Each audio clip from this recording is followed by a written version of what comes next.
Bismillahirrahmanirrahim. Alhamdulillah kita bisa berjumpa lagi. Kali ini akan membahas tentang jual beli online. Di antaranya yang kita bicarakan subjudulnya adalah tentang dropship.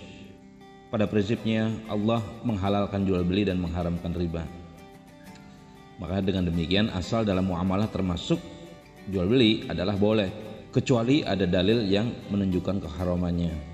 Firman Allah Subhanahu wa taala, a'udzubillahi minasyaitonir rajim, wa ahallallahu al-bai'a wa harramar riba. Allah telah menghalalkan jual beli dan mengharamkan riba. Kemudian di ayat lain Allah serukan kepada kita, ya ayyuhalladzina amanu aufu bil uqud. Hai orang-orang yang beriman, tunaikanlah akad-akad itu. Maka setelah itu dibuatlah kaidah fiqhiyah, al aslu fi muamalati al ibahatu au al hillu hatta yadullad dalilu ala tahrimihi. Pokok dalam urusan muamalah itu boleh atau halal sehingga ada dalil yang menunjukkan atas pengharamannya. Yang penting yang menjadi dasar dalam prinsip jual beli, rambu-rambunya adalah saling ridho. Ya ayyuhalladzina amanu la ta'kulu amwalakum bainakum bil batil illa an takuna tijaratan an taradim minkum. Wahai orang-orang yang beriman, janganlah kamu saling memakan harta sesamamu dengan jalan yang batil, kecuali dalam perdagangan yang suka sama suka di antara kamu. An-Nisa ayat 29. Lalu pokok yang kedua adalah tidak adanya unsur riba. Ma baqiya minar riba yang kuntum mu'minin. Prinsip yang ketiga adalah tidak boleh adanya tipuan. Dalam hadis Abu Hurairah kita dapati bahwa Rasulullah melewati setumpuk makanan, lalu beliau memasukkan tangannya ke dalamnya, kemudian tangan beliau menyentuh sesuatu yang basah.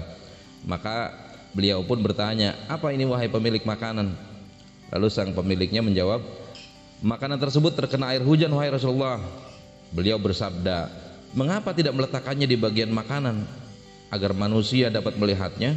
Lalu Rasulullah lebih lanjut mengatakan, man ghasya falaisa minni, barang siapa menipu maka dia bukan dari golongan kami. Hadis riwayat Muslim. Prinsip yang keempat, tidak boleh adanya spekulasi, ketidakjelasan, adanya gharar dan jahalah. Nah, Rasulullah sallallahu alaihi wasallam an bai'il hasah wa an bai'il gharar. Adalah Rasulullah melarang jual beli dengan cara hasah, yaitu jual beli dengan melempar kerikil yang lazim pada saat itu, dan cara lain yang mengandung gharar, yang mengandung ketidakjelasan. Prinsip berikutnya, komoditas yang diperjualbelikan itu bukan diharamkan, bukan barang yang diharamkan.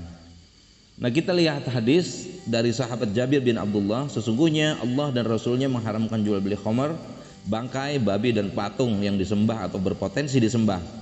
Lalu ada yang bertanya, wahai Rasulullah, apa pendapatmu mengenai jual beli lemak bangkai? Mengingat lemak bangkai itu dipakai untuk menambal perahu, meminyaki kulit dan menjadikan minyak untuk penerangan. Nah, ini digunakan dalam proses produksi. Lalu Nabi SAW bersabda, tidak boleh jual beli lemak bangkai, itu haram. Kemudian Rasulullah SAW bersabda, semoga Allah melaknat orang Yahudi. Innallaha lamma harama syuhumaha jamaluhu thumma ba'ahu fa'akalu thamanahu. Kenapa Yahudi ini dilaknat? Karena sesungguhnya tatkala Allah mengharamkan lemak bangkai, mereka mencairkannya lalu menjual minyak dari lemak bangkai tersebut, kemudian mereka memakan hasil penjualannya.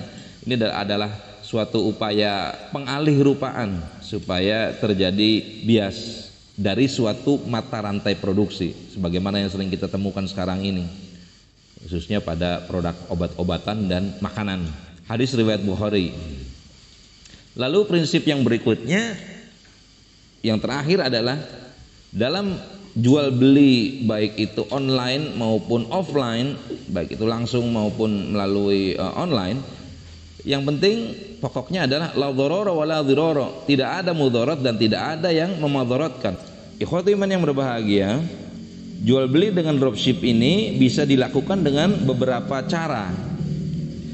Cara yang pertama adalah simsarah atau dengan cara calo atau maklar, yaitu seseorang yang menjadi perantara atau calo ini mendapatkan fee, ya, mendapatkan upah dari jasanya tersebut. Dalil kebolehannya maklar atau calo ini kita lihat hadis Rasulullah, kunna nusamma fi ahdi Rasulillah sallallahu alaihi wasallam as-samasirata. Kami pada masa Rasulullah sallallahu alaihi wasallam disebut samasirah, calo ya, atau maklar. Famarra bina Rasulullah fasammana bi ismin huwa ahsanu.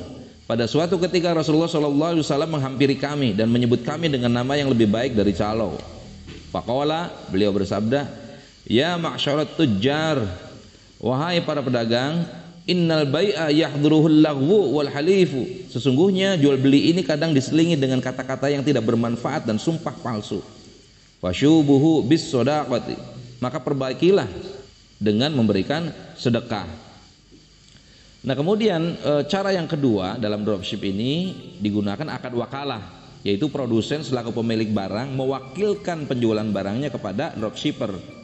Kesepakatan terkait harga barang, selisih antara harga produsen dan dropshipper atau ujrah bagi dropshipper sesuai kesepakatan keduanya tanpa ada yang dirugikan.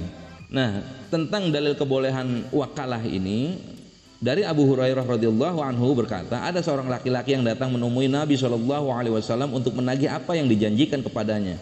Maka para sahabat marah kepadanya, kepada penagih ini. Rasulullah SAW bersabda, biarkanlah dia, karena bagi orang yang benar ucapannya wajib dipenuhi. Kemudian beliau berkata, berikanlah untuknya seekor anak unta. Mereka berkata, wahai Rasulullah, tidak ada kecuali yang umurnya lebih tua. Maka beliau bersabda, berikanlah kepadanya, karena sesungguhnya yang terbaik di antara kalian adalah yang paling baik menunaikan janji. Ini yang menjadikan dibolehkannya akad wakalah. Nah kemudian bisa juga digunakan akad salam atau salaf atau pre-order. Jadi memesan terlebih dahulu, yaitu akad pemesanan suatu barang dengan kriteria yang sudah disepakati spesifikasinya, lalu pembayarannya tunai pada saat akad berlangsung, kemudian baru dikirim setelah terjadi kesepakatan dan pembayaran. Biasanya dropshipper itu menerima pembayaran tunai di muka via rekening atau cara pembayaran lain. Kemudian dropshipper bertransaksi dengan produsen terkait barang dan produsen mengirimkan barang kepada pembeli. Nah, dalil kebolehan jual beli salam atau salaf ini dari sahabat Ibnu Abbas radhiyallahu anhu, Rasulullah sallallahu alaihi wasallam bersabda, man aslafa bi syai'in fa fi kailin ma'lumin wa wazdin ma'lumin. Siapa yang berjual beli dengan cara salam, hendaklah dia melakukan takarannya dengan jelas. Ila ajalin ma'lumin, dan jangka waktunya pun diketahui, disepakati. Nah, akad keduanya ini yaitu antara dropshipper dan penjual adalah akad ba'i taksid, yaitu sistem kredit dengan kredit murni, ya, atau dengan cara membayar DP dulu. Tentang kebolehan jual beli dengan kredit ini kita lihat hadis an Aisyah radhiyallahu anha qalat ishtara Rasulullah sallallahu alaihi wasallam min yahudiyyin ta'aman binasi'atin wa rahanahu dir'ah.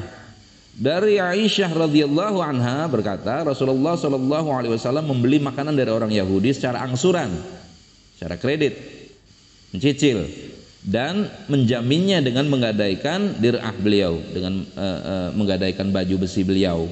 Maka dengan demikian hukum jual beli sistem dropship adalah mubah selama tidak ada unsur yang mengharamkannya tadi. Bagaimana halnya dengan hadis yang melarang menjual barang yang tidak ada di sisi kita? Nah, maksudnya pertama adalah tentang larangan jual beli yang belum jelas barangnya. Misalkan menjual barang yang misalkan menjual burung yang tidak ada di sisi kita, burung masih terbang katakanlah, atau ikan yang masih di laut belum ditangkap gitu. Kita mau berangkat tapi kita sudah menjual dulu. Nah, ini termasuk bagian yang dimaksud dari hadis larangan menjual barang yang tidak ada di sisi kita. Kedua maksudnya adalah terkait dengan kepemilikannya. Tidak boleh menjual barang milik orang lain tanpa seizin yang punya. Tapi jika ada izinnya maka itu dibolehkan. Nah, izin ini bisa berupa klausul perjanjian atau adat yang sudah menjadi hukum. Demikian, mudah-mudahan bermanfaat. Assalamualaikum warahmatullahi wabarakatuh.